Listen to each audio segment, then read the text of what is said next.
বাতিল UGC net পরীক্ষা, CBI তদন্তের নির্দেশ জানালো শিক্ষামন্ত্রক, কি বলবেন? তার কারণ কোনো রকম দুর্নীতির বিরুদ্ধে আমাদের যে লড়াই সেটা আছে এবং চলবে। কোথাও যদি কোনো সামান্যতম অভিযোগ থাকে তাহলে তার বিরুদ্ধে তদন্ত হবে। ফলে নেট পরীক্ষা নিয়ে অভিযোগ কিছু উঠেছে এবং সেগুলোকে খুব সিরিয়াসলি নিয়ে কেন্দ্রীয় সরকার সেই নেট গোটা পরীক্ষাটাই বাতিল করে দিয়েছে এবং সিবিআই এর তদন্তের নির্দেশ দেওয়া হয়েছে। যারা অপরাধী তারা বিন্দু মাত্র ছাড় পাবে না, এইটুকু এখানে জানিয়ে দেওয়া হচ্ছে।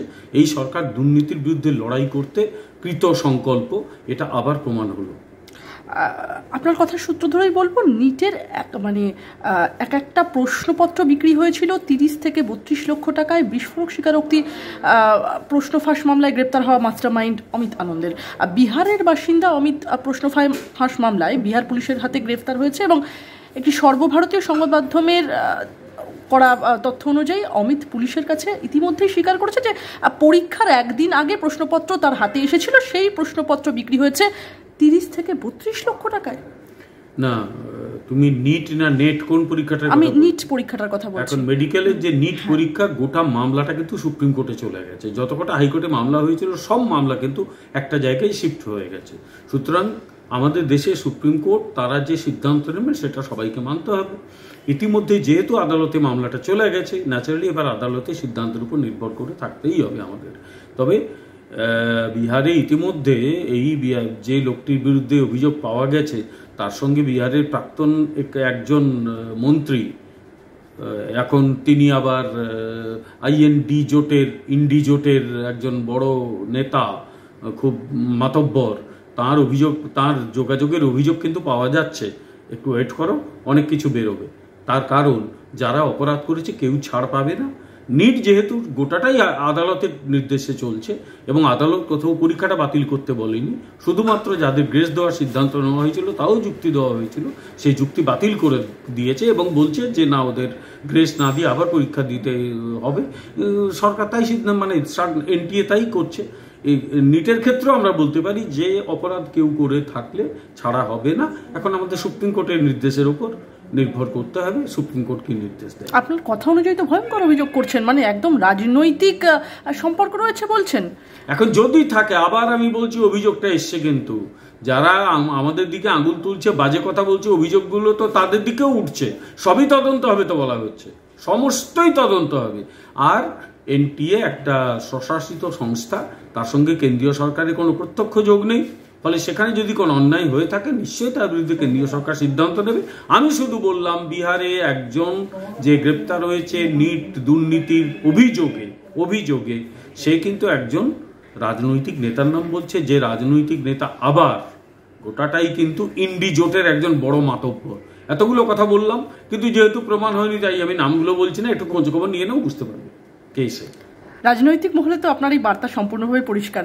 এক্ষেত্রে একটা কথা বলি, নিট কেলেঙ্কারি কি কোথাও গিয়ে তৃণমূলকে অক্সিজেন দিয়ে দিল?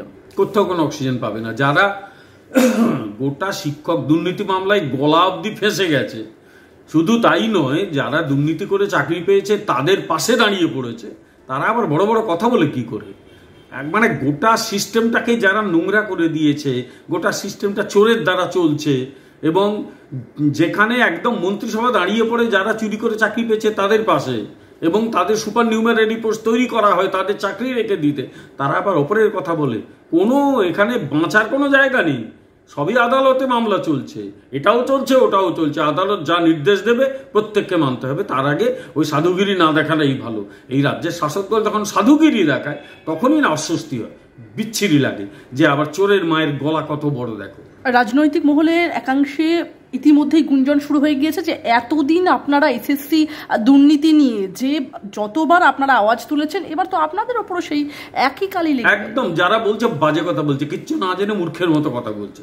তার কারণ এনটিএ ন্যাশনাল টেস্টিং এজেন্সি, ওটা সরকারের কোনো সংস্থা নয়।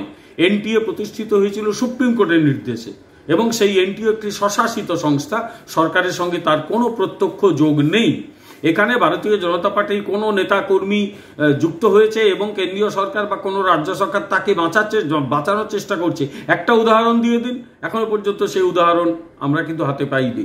তৃতীয় হচ্ছে গোটা মামলাটা সুপ্রিম কোর্টে গেছে, সুপ্রিম কোর্ট গোটা পরীক্ষা বাতিল করেনি, বরং বলছে যে যা কাউন্সেলিং হয় চলতে দাও, শুধুমাত্র যাদের গ্রেস দেওয়া হয়েছিল, গ্রেসও কিন্তু অকারণে দেওয়া হয়নি, গ্রেসের কতগুলো লজিক ছিল, সুপ্রিম কোর্ট সেই লজিকটা অ্যাকসেপ্ট করেনি। ঠিক আছে, সুপ্রিম কোর্ট তখন বলেছে গ্রেস দেওয়া যাবে না, তাদের আলাদা করে পরীক্ষা নিতে হবে, সেই 1600 সামথিং ক্যান্ডিডেট আবার পরীক্ষা নেওয়া হচ্ছে। আর এখানে এরা না মানছে আদালত, সব মন্ত্রীগুলোর জেলে ঢুকে বসে আছে চুরির অভিযোগে। শুধু তাই নয়, সুপার নিউমারি পোস্ট করে যারা চুরি করে চাকরি পেয়েছিল তাদের চাকরি বাঁচানোর চেষ্টা হচ্ছে। কার সঙ্গে কার তুলনা? কোনো তুলনা হয়? এই চোরেদের সঙ্গে কারোর তুলনা হয় না। এই পশ্চিমবঙ্গ সরকার যারা চালাচ্ছে তারা অসৎ, তারা সৎ নয়, তাদের সঙ্গে অন্য কারো তুলনা হয় না। বাংলাকে বঞ্চনা নিয়ে এবার সরব বিজেপি সাংসদ সৌমিত্র খা। বঞ্চনা ইস্যুতে এবার তৃণমূলের সুর বিষ্ণুপুরের বিজেপি সাংসদের গলায়। শুধু তাই নয়, তিনি বলছেন, আমি কোটানকোট বলছি, শুধুমাত্র বিরোধীদের মতো কথা বলে টাকা আটকে রাখা ঠিক নয়, 100 দিন আবাসের টাকা আটকে রাখলেই হবে না, মানুষের কথা ভাবতে হবে। 24 তারিখ প্রধানমন্ত্রীকে চিঠি দেব, আমি চাই এখানেও 100 দিনের কাজ চালু হোক। উন্নয়নের স্বার্থে মুখ্যমন্ত্রীর সঙ্গে দেখা করতে রাজি হয়েছেন তিনি। উনি দেখা করতেই পারেন, মুখ্যমন্ত্রী নিজে তো আবার গিয়ে বিজেপি সাংসদ অনন্ত মহারাজের সঙ্গে দেখা করছেন। সুতরাং রাজনৈতিক সৌজন্য রেখে কেউ যদি দেখা করেন আপত্তির কি আছে? কিন্তু আমি জানি না, সৌমিত্র নিশ্চয়ই এটা জানে, তিনি প্রধানমন্ত্রীকে চিঠি লিখতেই পারেন যে 100 দিনের কাজের প্রকল্প চালু হোক। আমরাও তো বলছি কাজের প্রকল্প চালু হোক, সুতরাং সেটা ঠিকই আছে। আমি শুধু এইটুকুই বলবো যে 100 দিনের টাকা কেন বন্ধ করা হয়েছে সেটা বুঝতে হবে, কারণ 100 দিনের কাজের প্রকল্পের টাকা কিন্তু এখানে নয়ছয় হয়েছে। কেন্দ্রীয় সরকার বারবার বলেছিল যে যারা অন্যায় করেছে তাদের বিরুদ্ধে ব্যবস্থা নাও। এই রাজ্য সরকার বা রাজ্যের শাসক দল ব্যবস্থাটা নেয়নি, তার জন্য আজকে এই জায়গায় এসে পৌঁছেছে। ফলে এটা জানতে হবে, আমার ধারণা সৌমিত্র এটা জানে, সুতরাং প্রধানমন্ত্রীকে চিঠি লিখুক, আপত্তি কিছু নেই। আর রাজ্য নেতৃত্বের প্রতিও একরকম দেখা যাচ্ছে নরম গরম সুর ধরা পড়ছে সৌমিত্র খার গলায়। তিনি বলছেন যে রাজ্য নেতৃত্বের ওপর কোনো রাগ নেই, ভালোবাসাও নেই, কেন্দ্রীয় নেতৃত্ব এত সুযোগ দেওয়ার পরেও লক্ষ্যে পৌঁছতে পারছি না, লক্ষ্যে না পৌঁছতে পারাটা রাজ্য নেতৃত্বের ব্যর্থতা, এটা স্বীকার করতেই হবে। ফের রাজ্য নেতৃত্বকে নিশানা করছেন বিষ্ণুপুরের বিজেপি সাংসদ। নিশানা করেছেন কিনা সে তো আপনাদের আলোচনার বিষয়। আমি শুধু এটুকু বলবো যে রাজ্য বা জাতীয় নেতৃত্বের মধ্যেও সৌমিত্র খা কিন্তু পড়েন, তিনিও রাজ্য নেতৃত্ব, তো রাজ্যের একজন অত্যন্ত গুরুত্বপূর্ণ নেতা। আর কেন আমরা 35টা বা 30টা আসন পেলাম না, সে আমাদের একসঙ্গে বসে বুঝতে হবে, আলোচনা করতে হবে। সেই আলোচনা সৌমিত্র খাও নিশ্চয়ই উপস্থিত থাকবে আমি মনে করি। বিমল, এই কথা তো অস্বীকারের উপায় নেই যে একাধিকবার সাংসদ হয়েছেন সৌমিত্র খা, কিন্তু এবারও তাকে কেন্দ্রীয় মন্ত্রী করা হয়নি, বরং মন্ত্রিত্ব পেয়েছেন সুকান্ত মজুমদার ও শান্তনু ঠাকুর।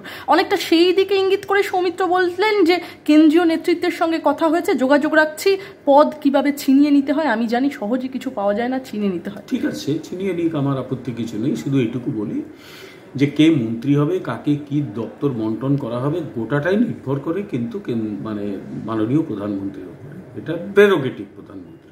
সুতরাং প্রধানমন্ত্রী যাকে মন্ত্রী করবেন খুব তাকেই মন্ত্রী হতে হবে। আর আমি ব্যক্তিগতভাবে বলি, আমি সৌমিত্রকে চিনি, খুব লড়াকু নেতা, আমার ভালোও লাগে ওকে ব্যক্তিগতভাবে, ওর সঙ্গে আমার যথেষ্ট ভালো আলাপ হবে।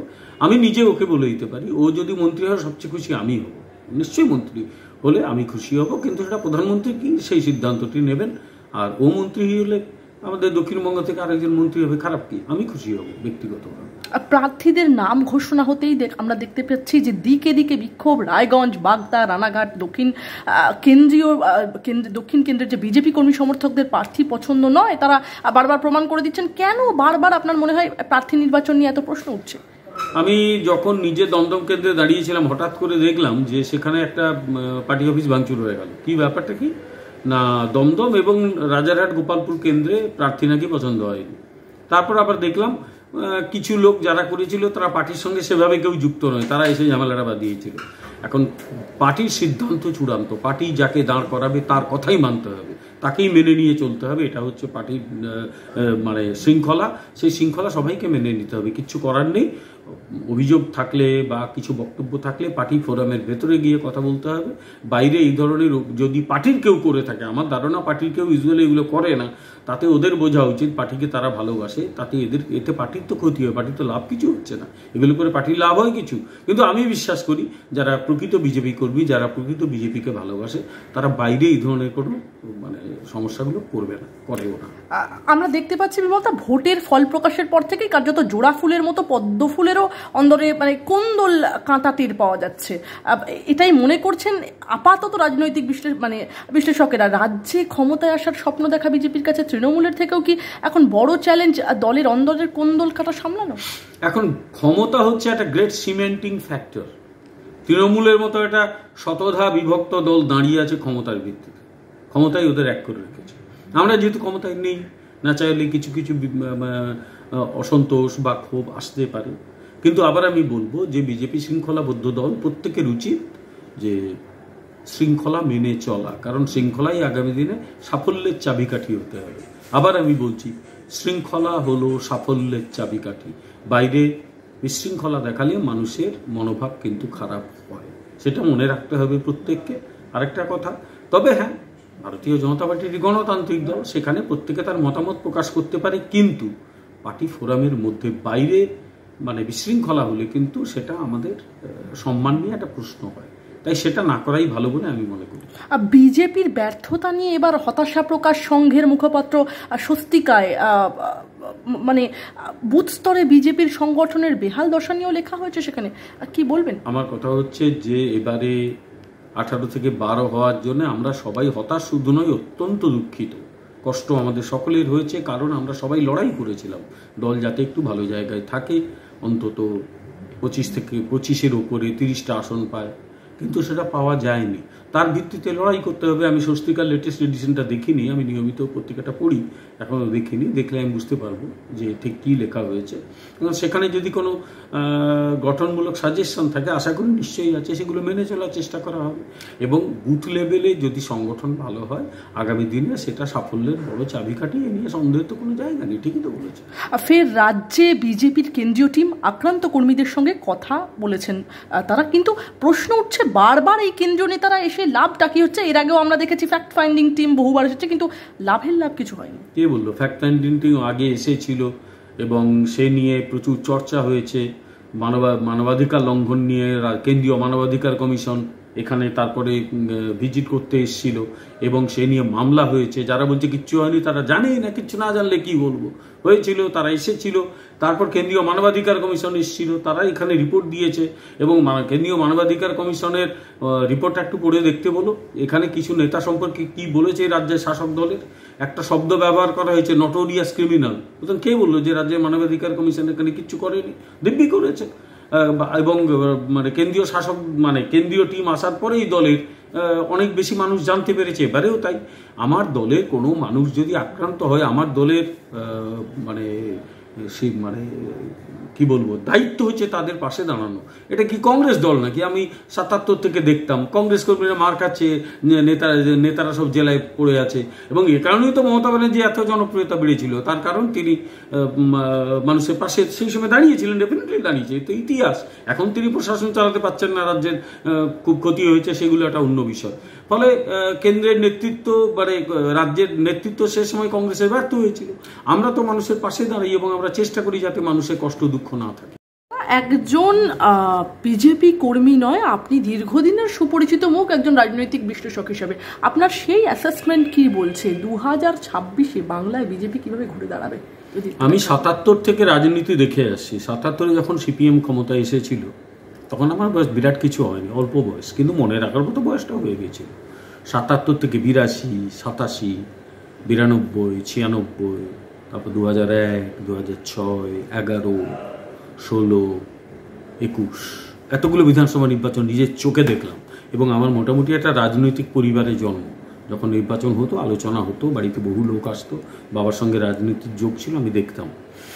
এখন 1977-এ ভোটটা ঠিকঠাকই হয়েছিল, কিন্তু অদ্ভুতভাবে দেখেছিলাম যে জনতা পার্টির নাম মানুষ জানতোই না, প্রায় মুখে মুখে নামটা ছড়িয়েছিল, কারণ তখন এইসব হোয়াটসঅ্যাপ, এই ফেসবুক, ইউটিউব কোথায়, সেগুলো এই স্বপ্নটাই ছিল না, কেউ ভাবতেই পারেনি। মোবাইল বলে কিচ্ছু ছিল না, গোটা গ্রামে একজনের বাড়িতেও ফোন ছিল না।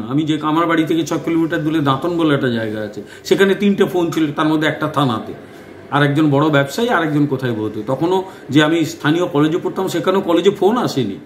সেই সময়ে কিন্তু আমি 80-র দশকে পড়েছি, 77-এ নয়, কিন্তু 77-এ আমি দেখেছি তো, এই ঘটনা ছিল তো। এবং আলটিমেটলি আমি যা দেখেছি যে বদল আস্তে আস্তে আসে, কিন্তু সেই 82, 87, 92 কখনো যখন সিপিএম জিততো এবং সবাই হতাশ হতো, কংগ্রেস কর্মীরা হতাশাগ্রস্ত হতো, সিপিএমের লোকেরা মাথায় ফেট্টি বেঁধে বাইক নিয়ে ঘুরে বেড়াতো, দাপিয়ে বেড়াতো, বহু জায়গায় আক্রমণ হতো, বুথদখল হতো, রিগিং হতো, বলতো এখানে আর বদল হবে না। কিন্তু বদল হয়েছিল কেন? কারণ মানুষ সিপিএমের বিরুদ্ধে প্রবল ক্ষুব্ধ হয়েছিল বলে এদের আর থাকার দরকার নেই, এরা চলে যায় বলে আলটিমেটলি বদল আসে, চিন্তা করার কোনো কারণ নেই। আর কংগ্রেস যে ভোট পেত 37, 38, 40, একবার 41 পেয়ে গিয়েছিল, 41.something প্রিয়রঞ্জন দাস মুন্সির নেতৃত্বে। ভারতীয় জনতা পার্টি বিরোধী হিসেবে একই ভোট পায়, 39% ভোট। ইয়েতে সিপিএম 6%-এ নেমে এসছে, 0, 5-এর নিচে নেমে এসছে কংগ্রেস, কিচ্ছু নেই তাদের এখানে। ফলে এখানে একমাত্র ভারতীয় জনতা পার্টি লড়াই করতে পারে এবং সেই লড়াই তারা করবে, কারণ লড়াই ছেড়ে দেওয়া যায় না। এমনি পশ্চিমবাংলা শেষ হয়ে গেছে, কিচ্ছু নেই এখানে। এরা চাইছে যে পশ্চিমবাংলায় দারিদ্র থাকুক এবং দারিদ্র হলে এরা অনেকদিন ক্ষমতায় থাকতে পারবে লোকে এদিক ওদিক দিয়ে। সেটা আস্তে আস্তে মানুষের মধ্যে হয়তো তৈরি হচ্ছে, ভাবনা, চিন্তা, চেতনা। কতদিন এই লোককে এরা মানে ভুল বুঝিয়ে ওরা ক্ষমতায় আসবে? আমি বিশ্বাস করি বদল হবে এবং সেটা 26-এই হবে। লড়াইটা আরও জোরদার করতে হবে। বিচারপতি অমৃতা সিনহা রাজ্যের কাছে জানতে চাইলেন যে অভিষেক বন্দ্যোপাধ্যায় 144 ধারা অমান্য করায় কি পদক্ষেপ করেছে পুলিশ, তবে এর কোনো সদুত্তর দিতে পারেনি রাজ্য সরকারের অ্যাডিশনাল জেনারেল। কি বলবেন? উত্তর নেই, তাই আবার সদুত্তর কি অসৎ উত্তর? উত্তরই নেই, এদের কাছে কোনো উত্তর আছে? এরা প্রশাসন কিভাবে চালায়? এখানে প্রশাসন চলে আদৌ? এখানে জমিদারি প্রথা চলে, মনব্য জমিদারি প্রথা, মানে যা খুশি তাই করবো, কে আমার কি করবে, এই টাইপের ব্যাপার চলে। ফলে আমি এর আগেও যা বলেছি এখনও একই কথা বলছি যে কিভাবে জনপ্রশাসন পরিচালনা করতে হয় তার ন্যূনতম যোগ্যতা এদের নেই পরিচালনা করার। ফলে পশ্চিমবাংলার দিকে দিকে আজ এই অবস্থা। মানে নির্বাচনে জিতলে তো সব ভুলগুলো আর মার্জনা হয়ে যায় না। সিপিএম ভুলকে মার্জনা হয়ে করেই তো লোকে, না তো ভুলগুলো ভুলই থাকতো, এরা ভুলগুলো ভুলই করছে। ফলে আগামী দিনে কিছু করার নেই, এদের তো সেই মানে বিচারের মানে বা সেই প্রশ্নের মুখোমুখি হতেই হবে, এদের কিচ্ছু করার নেই। আমার শেষ প্রশ্ন দাদা আপনাকে, আমরা দেখলাম যে বর্ষিয়ান তৃণমূল নেতা সৌগত রায় তিনি বললেন যে এই শেষ আর নয়, ভোটে জিতেই অবসর ঘোষণা সৌগত রায়। সৌগত রায় বলছেন যে 2024-এর লোকসভা ভোটে তৃণমূল কংগ্রেসের সাফল্যের নেপথ্যে মহিলা ভোটারদের ভূমিকা অনেক। দমদমের সাংসদের কথায় মহিলারাই হলেন আসল রক্ষা করতে। বস্তি থেকে শুরু করে গ্রামের যে সকল মহিলারা লক্ষ্মীর ভাণ্ডার পেয়েছেন তারা আমাদের ঝুলি ভোটে ভরিয়ে দিয়েছেন। তবে যে সকল মহিলা শহরের বড় বড় আবাসনে থাকেন তারা তৃণমূল কংগ্রেসকে ভোট দেননি বলে দাবি করছেন সৌগত রায়। কি বলবেন? এখন তার কাছে ওই অ্যাসেসমেন্ট থাকতে পারে, আমি সে নিয়ে কোনো কথা বলবো না। এইটুকু বলবো এবারই তো তার দলের একটা অংশ তাকে অবসরে পাঠাতে চেয়েছিল, উনি জিতে গেলেন, কোনো ক্রমে কান ঘেঁষে বেরিয়ে গেলেন। গতবারই 53, এবার 70 হয়েছে।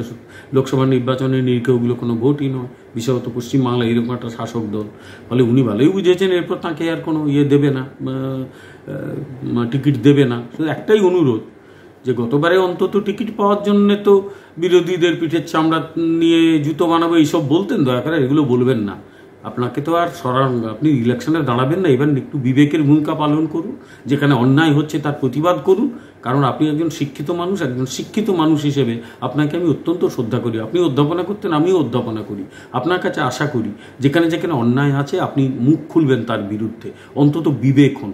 অনেক ভুল করেছেন, এর আগে আপনি এই দল সম্পর্কে কি বলেছেন সেগুলো বলে আপনি নিজেই লজ্জা পাবেন, বলবো না সেসব।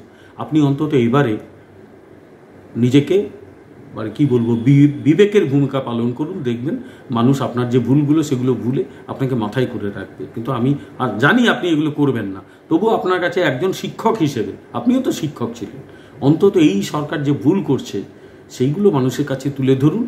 এইটা দরকার, এখন ভীষণ দরকার।